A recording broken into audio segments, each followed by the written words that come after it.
Hey guys, welcome back to another new video. তো আজকে আমরা যে কাজটি করব সেটি হচ্ছে R15B3 গিয়ার শিফটিংটা একটু ডাউন করব। তো চলুন শুরু করা যায় কিভাবে গিয়ার শিফটিংটা ডাউন করা যায়। তো আজকে আমরা এই শিফটিংটা এই গিয়ার শিফটিংয়ের এটা আমরা একটু নিচে নামাবো।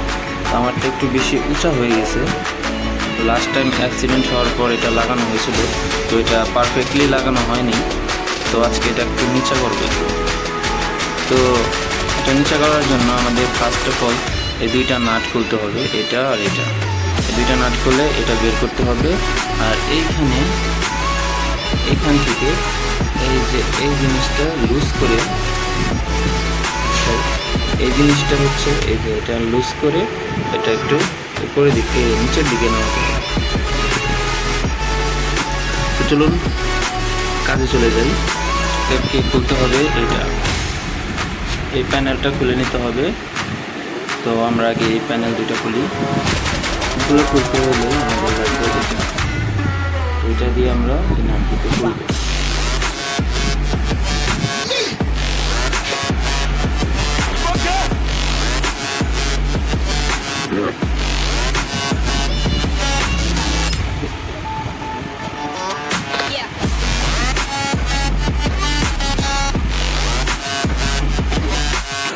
তো আমাদের এই নাটটি খুলতে হবে। এই নাটটি খুলে জাস্ট এটা ডাউন করে দিতে হবে। এটা ডাউন করে দিলে এটা নিচে চলে যাবে। তো এই নাটটি আমরা খুলি।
অ্যাক্সিডেন্ট হওয়ার পরে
টিউটোরিয়াল। ভিডিওটি ভালো লাগলে অবশ্যই লাইক দিবেন, কমেন্ট করবেন এবং শেয়ার করবেন। আর আমার চ্যানেলে নতুন হয়ে থাকলে অবশ্যই সাবস্ক্রাইব করবেন। ধন্যবাদ।